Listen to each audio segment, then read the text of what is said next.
Rome did not fall in a single night. It was already breaking long before Caesar was killed.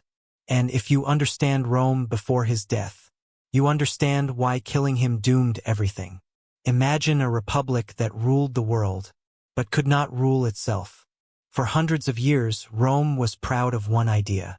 No kings. Power belonged to the people. Or at least that is what Romans believed. Rome was a republic in name, but by the 1st century BCE, that republic was under deep strain. The system still existed. The offices still met. The laws were still read. But trust was gone. Balance was gone. And unity was already fading. Rome had grown too large for its old rules. The republic was built for a small city-state, not for an empire stretching across the Mediterranean. As Rome conquered more lands, its problems multiplied. Wealth flooded into the city. Gold, slaves, land, and power. But this wealth did not spread evenly. It gathered in the hands of a few. The rich grew richer. The poor grew desperate. Small farmers were the backbone of early Rome. They owned land. They fought in wars. They returned home to their fields. But long wars changed this system. Men were gone for years. Their farms failed. Their land was bought cheaply by the rich. Huge estates replaced small farms. These estates used slave labor. Former farmers moved to the city with nothing. Rome filled with unemployed citizens. Angry citizens. Citizens who depended on handouts to survive. This was not a healthy republic. It was a fragile one. Politics became a battlefield. Roman leaders no longer argued only with words. They used mobs. They used threats. They used violence. Elections were bought with money and promises. Courts were pressured. Laws were bent or ignored. The Senate, once respected, lost authority. Many senators cared more about personal power than the survival of the republic. Two political camps dominated Rome. The optimates represented the old elite. They defended tradition and Senate control. They feared change. The populares claimed to speak for the people. They pushed reforms and popular laws. But many used the people only as tools. This division poisoned Roman politics. Reformers tried to fix the system. Most failed. Some were killed. The Gracchi brothers were early examples. They wanted land reform. They wanted fairness. Both were murdered by political enemies. Their deaths sent a message. Violence worked. From that moment, blood entered Roman politics. Generals gained dangerous power. Rome relied on armies to protect its empire. But the nature of those armies changed. Soldiers once fought for the republic. Now they fought for generals. Generals paid them, promised land, promised rewards. Loyalty shifted from the state to individuals. This was a turning point. Men like Marius and Sulla proved a terrifying truth. An army could march on Rome itself. Sulla did exactly that. He seized the city by force. He ruled through fear. He executed enemies. Then he stepped down. But the damage was done.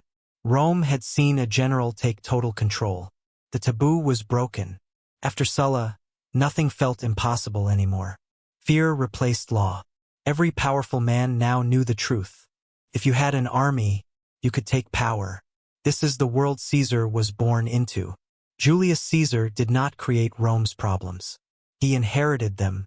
He grew up watching chaos, watching corruption, watching violence decide politics. By the time Caesar entered public life, the Republic was already sick. The Senate could not control events. The people were restless. The generals were ambitious. Foreign wars brought glory, but also instability. Conquests made Rome rich, but also greedy. The Republic had become a system where ambition was rewarded and restraint was punished. Every leader feared rivals. Every success created enemies. Politics became survival. Trust disappeared. No one believed the system would protect them, so they protected themselves. Alliances were temporary. Friendships were fragile. Promises meant little. Power was everything. Rome looked strong from the outside, but inside it was hollow. The Republic still existed on paper, but in reality it was already failing. This is why Caesar mattered. When Caesar rose, many Romans did not see a tyrant. They saw stability. They saw order. They saw someone who could control chaos. Caesar understood the weakness of the system. He did not hide it. He used it. He offered reform where the Senate stalled. He offered leadership where others argued. He offered clarity in a time of confusion. To some, he was dangerous. To others, he was necessary. But one thing is certain. Rome before Caesar's death was not a healthy republic waiting to be saved. It was a broken system, barely holding together.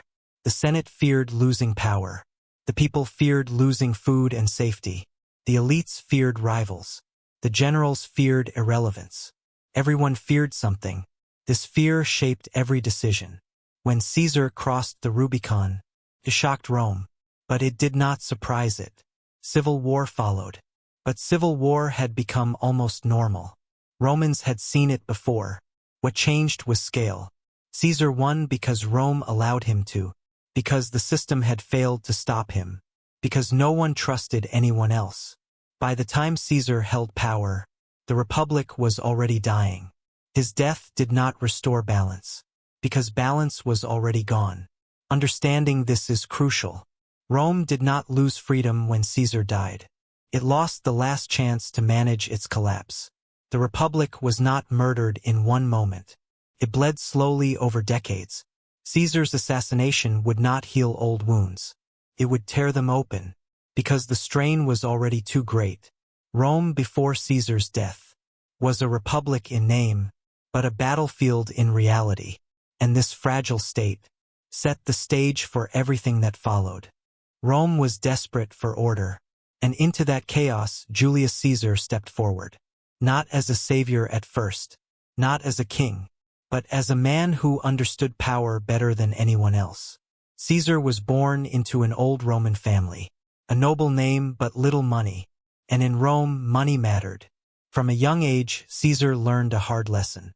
If you wanted to survive Roman politics, you needed allies, influence, and boldness. Caesar chose boldness. He did not take the safe path. He aligned himself with the people, with the masses who felt ignored by the Senate. This choice made him enemies early, but it also gave him something priceless: public support. Caesar knew how to speak. He knew how to listen. And most importantly, he knew how to make people feel seen. While senators argued in closed halls, Caesar stood where crowds gathered. He promised reform. He promised fairness. He promised action. Many doubted him. Some mocked him. Others feared him. But Rome remembered him. Caesar climbed the political ladder step by step. Not quietly, not politely, but effectively. He spent money he did not have. He hosted games. He paid debts for others. He created loyalty everywhere he went. This put him deep into debt. But Caesar understood something crucial: power first, payment later. His rivals underestimated him. They saw charm. They did not see strategy. Caesar formed alliances when needed, and broke them when useful. The most important alliance of his early career was the First Triumvirate. Caesar joined forces with Pompey and Crassus, three powerful men, each needing the others. Pompey had military fame. Crassus had immense wealth. Caesar had political skill and public support. Together they dominated Rome. The Senate resisted, but it could not stop them. Caesar became consul, and as consul, he pushed laws through force and pressure. Traditional rules no longer slowed him down. This shocked the Senate, but the people approved. Caesar then gained what would change everything: a military command in Gaul. At first, this seemed routine, a distant province, a dangerous border. But Caesar saw opportunity. Gaul gave him time. Gaul gave him distance from Rome's politics. And Gaul gave him an army. For nearly a decade, Caesar fought brutal campaigns. He defeated tribes. He crushed resistance. He expanded Rome's borders. But more important than land was loyalty. Caesar lived with his soldiers. He shared danger with them. He rewarded bravery. They did not fight for Rome alone. They fought for Caesar. He wrote about his victories, not modestly, but brilliantly.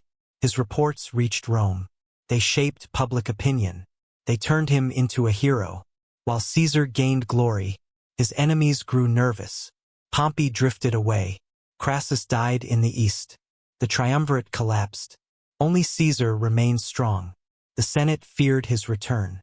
A general with an army. A hero loved by the people. They demanded Caesar give up command, to return as a private citizen. Caesar understood the trap. Without his army, his enemies would destroy him. With his army, he was a threat. This was the moment everything changed. When Caesar crossed the Rubicon, he made a decision Rome could not undo. He chose action over obedience, power over tradition. Civil war followed, but Caesar moved fast, decisively. Pompey fled. The Senate panicked. Cities surrendered. Caesar did not act like a tyrant. He showed mercy. He forgave enemies. He spared lives. This strategy won hearts and removed resistance. Battle after battle, Caesar defeated his rivals. Pompey was dead. The Senate was broken. Rome stood silent. Caesar returned not as a rebel, but as the strongest man in the Roman world. He did not destroy the Republic openly. He reshaped it. He held multiple offices at once. He controlled laws. He controlled courts. He controlled appointments. But he also delivered results. He reformed the calendar. He reduced debt. He settled veterans. He provided grain. For the average Roman, life became more stable. For the elite, power slipped away. Caesar accepted honors slowly. Too slowly for some, too quickly for others. Statues appeared. Titles multiplied. His image spread everywhere. Eventually, he accepted the title, dictator for life. This terrified the Senate. To many senators, this was the end of the Republic. To many citizens, this was peace. Caesar brought order to chaos, efficiency to dysfunction, direction to confusion. Rome was no longer drifting, but stability came at a price. Traditional checks vanished. Opposition faded. Power concentrated in one man. Caesar did not rule through fear. He ruled through control and speed. Decisions were made quickly. Problems were addressed directly. For a system that had failed for decades, this felt like relief. Rome worked again. That was Caesar's greatest achievement, and his greatest danger. Because once Rome tasted order, going back felt impossible. Caesar did not claim to be king. But Rome had not seen power like this before. Some feared monarchy. Others feared losing relevance. And many feared Caesar himself. But one truth was undeniable. Caesar brought power back to Rome. Not just military power, but political clarity. He made the state function. And by doing so, he exposed how broken the old system was. When Caesar stood at the center of Rome, he was not an accident. He was the result of years of failure. And when he rose, Rome rose with him. That is why his death would change everything. They killed Caesar to save the Republic. But the moment they raised their knives, they destroyed the last thing holding Rome together. The assassination of Julius Caesar was not sudden madness. It was fear planned carefully. By early 44 BCE, Caesar stood at the peak of power. He was dictator for life. No term limits. No equal rivals. The Senate still met, but it no longer ruled. Many senators felt humiliated, ignored, reduced to spectators. They told themselves a story, that Caesar was a tyrant, that Rome was becoming a monarchy, that killing him would restore freedom. But beneath this story was something simpler. They feared losing relevance forever.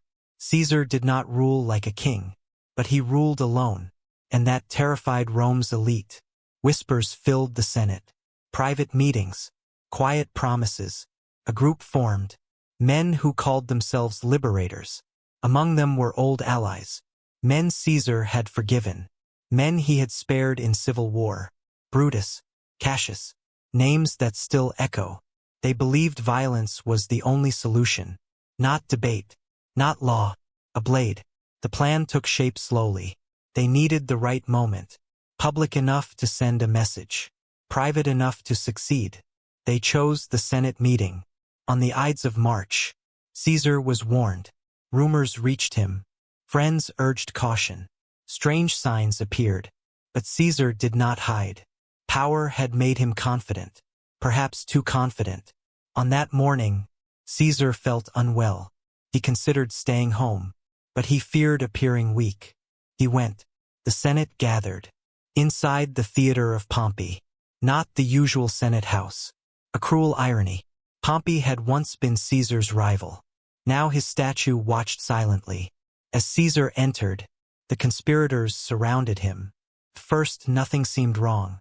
A petition was presented. Caesar dismissed it. Then hands grabbed his toga. The first blade struck. Caesar tried to stand. Confusion erupted. Knives flashed. Voices shouted. One blow followed another. From every direction. Caesar fought back briefly. Then he saw Brutus. That moment broke him. He stopped resisting. 23 wounds pierced his body. Most were not fatal. But together they were unstoppable. Caesar fell at the base of Pompey's statue. Blood pooled on the floor. The most powerful man in Rome was dead. The conspirators raised their hands. They shouted for freedom. They claimed victory. But outside the Senate, Rome did not celebrate. There was no cheering, no joy, only silence. The conspirators had a plan for killing Caesar. They had no plan for what came after. This was their greatest mistake. They believed the Republic would simply return, that the Senate would regain authority, that the people would thank them. They misunderstood Rome. The city had changed. The people did not see liberators. They saw murderers. Caesar had given them food, stability, jobs, hope. The Senate had given them chaos. Caesar's body was left where it fell. No immediate honors. No clear response. Rome froze. Then Mark Antony entered the stage. Antony had been Caesar's ally, his general, his friend. At first, the conspirators spared him. Another mistake. Antony pretended to cooperate. He asked only one thing, a public funeral. The conspirators agreed. They thought it harmless. They were wrong. Caesar's funeral changed history. Antony stood before the crowd. Caesar's body lay in view, still scarred with wounds. Antony spoke calmly at first, then with emotion. He did not attack the conspirators directly. He let Caesar speak through his scars. He read Caesar's will. Money left to the people. Parks given to Rome. The crowd turned. Anger replaced silence. Rage exploded. The mob burned buildings, hunted conspirators, smashed symbols of the Senate. Rome fell into chaos. The assassins fled the city. The republic they claimed to save was already gone. Caesar's death created a vacuum, and Rome hated vacuums. Power rushed to fill it. Antony moved quickly. So did a young man few took seriously. Octavian, Caesar's adopted son, only 18 years old. Many underestimated him. They would regret it. Caesar's assassination shattered illusion. The illusion that Rome could return to the old ways. The illusion that removing one man would fix a broken system. Instead, everything worsened. The Senate lost control completely. Armies chose sides. Loyalty split. Civil war returned.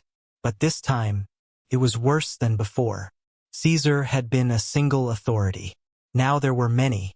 Antony, Octavian, later others. Each claimed to defend Rome. Each raised armies. Each spilled Roman blood. The assassins had hoped to end dictatorship. They created endless war. The republic collapsed. Not because Caesar lived, but because he died. Caesar had been a bridge between chaos and order. Flawed, dangerous, but functional. When that bridge fell, Rome plunged into darkness. Years of violence followed. Proscriptions, executions, betrayals. Friends turned on friends. Rome devoured itself. In the end, the Republic did not return. Something far stronger replaced it. An empire. under one ruler. Exactly what the assassins feared. Caesar's death proved a harsh truth. Rome could no longer be governed by shared power. The system was too weak, the wounds too deep. Killing Caesar did not restore freedom. It destroyed stability. And once stability was gone, Rome would accept anything that promised peace, even absolute rule. The knives that struck Caesar did not free Rome. They sealed its fate. The Republic died, not on the Ides of March, but in the chaos that followed. Because when Caesar fell, Rome lost the last man who could hold it together, and the cost of that loss would shape history forever. Caesar was dead, but Rome did not breathe in relief. It screamed. The moment Caesar fell, order fell with him. What followed was not freedom. It was chaos without limits. In the days after the assassination, Rome had no clear leader, no authority everyone accepted. The Senate had killed Caesar, but it could not rule. The people were angry. The streets were dangerous. Fear replaced law. The assassins fled the city. They had expected praise. They found hatred. Rome had lost its center. Power does not disappear. It moves, and many men rushed to claim it.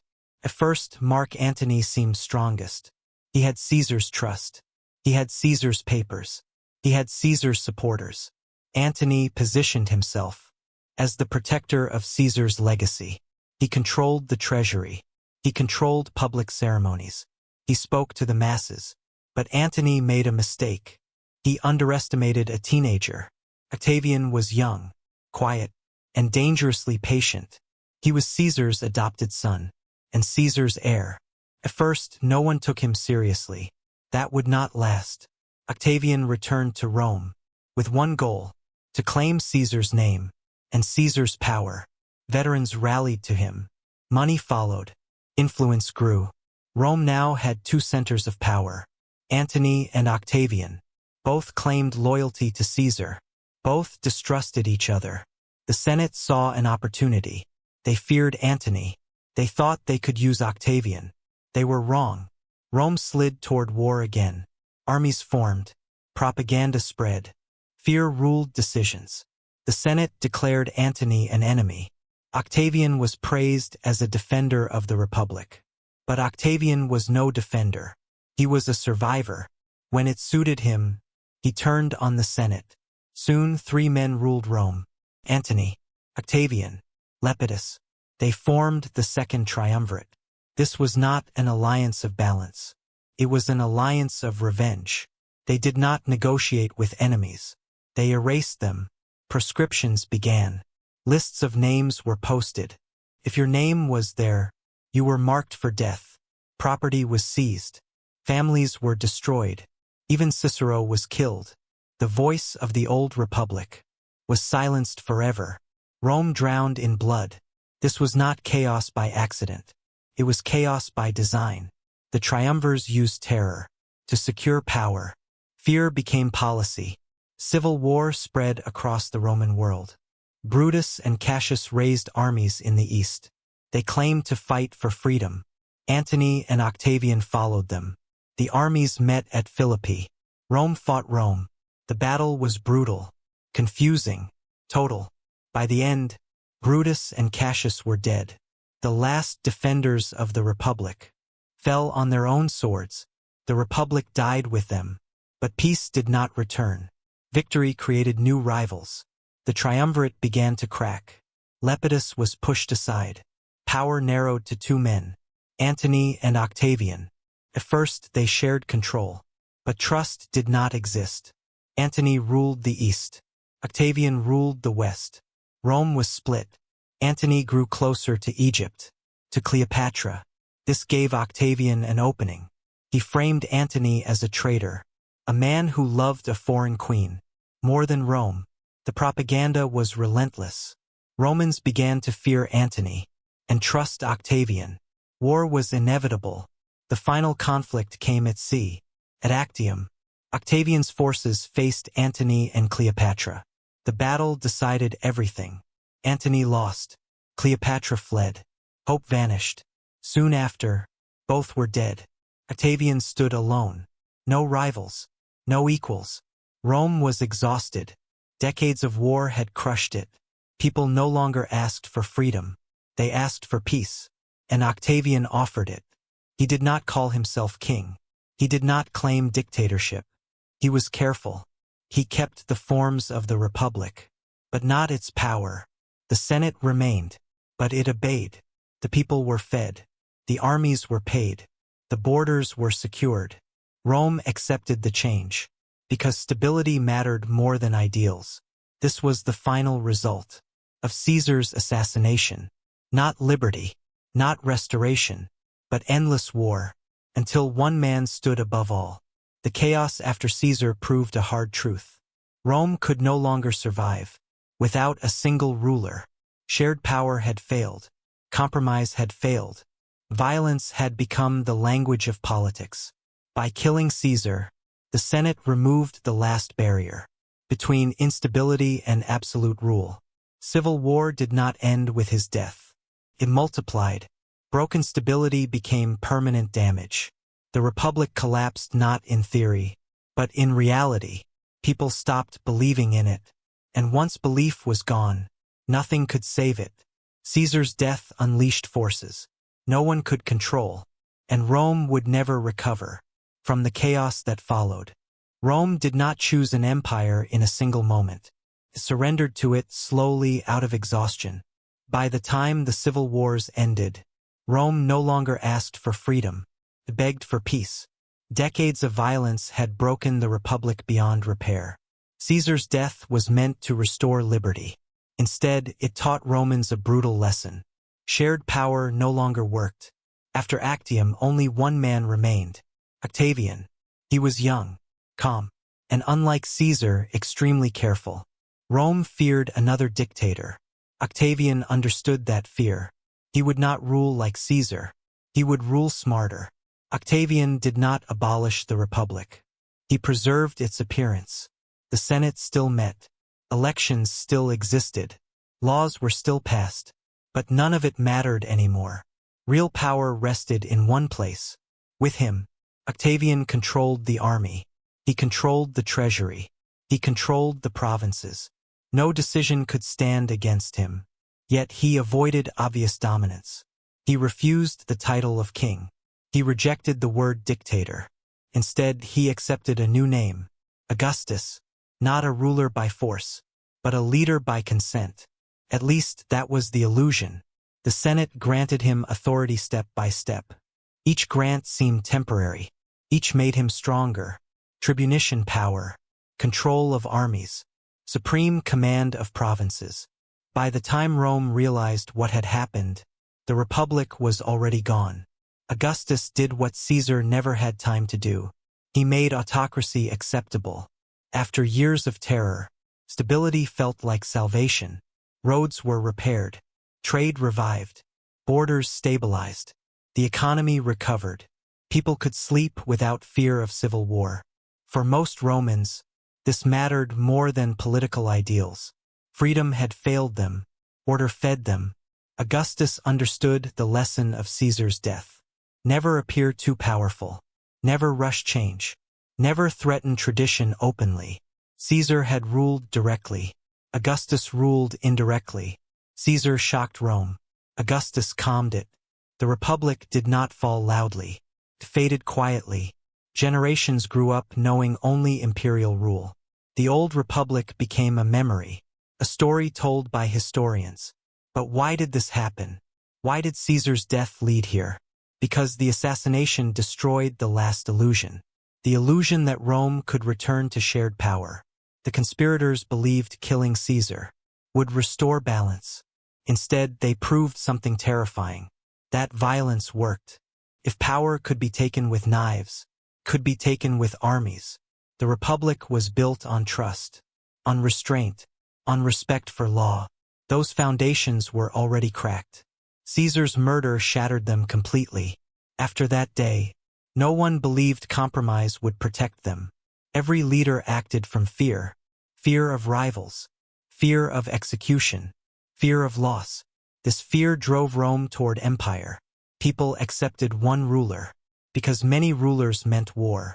They accepted limited freedom, because unlimited ambition meant death. The empire was not imposed. It was welcomed. Augustus never claimed absolute authority, but he had it. He shaped laws. He shaped culture. He shaped memory. Caesar became a symbol, a warning. Augustus honored him carefully. He declared Caesar a god. This served two purposes. It legitimized Augustus as Caesar's heir, and it softened Caesar's image. Caesar was no longer a threat. He was history. The Republic, however, was never revived. Its institutions survived as shells. The spirit was gone. Rome traded participation for peace, and for centuries, that trade seemed worth it. The empire expanded. Cities flourished. Roman law spread across continents. In many ways, Rome reached its greatest height after Caesar's death, but it was no longer free. Political choice narrowed. Dissent became dangerous. Power became hereditary. One ruler replaced many voices. This was the final irony. The men who killed Caesar feared monarchy. Their actions made it inevitable. They believed removing one man would restore an old system. They failed to see that the system itself was broken. Caesar did not destroy the Republic. He exposed its weakness.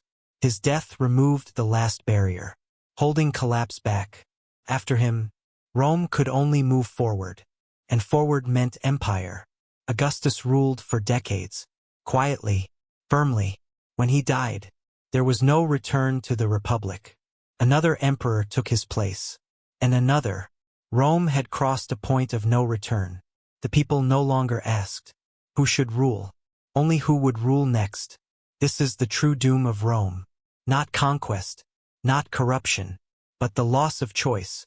Caesar's death did not save Rome. It taught Rome to accept control. It taught Romans that freedom was dangerous, that stability required submission, that peace demanded obedience. The empire that followed was strong, ordered, and vast, but it was built on the ruins of a republic that could not survive itself. Caesar's assassination closed the final door. Behind it stood chaos. Before it stood empire. Rome stepped forward, not because it wanted to, but because it was too tired to turn back. And once it did, there was no way home. If the story changed how you see Rome, stay with this journey. Subscribe now, like this video, and press the bell so you never miss the moments where history turns and everything changes.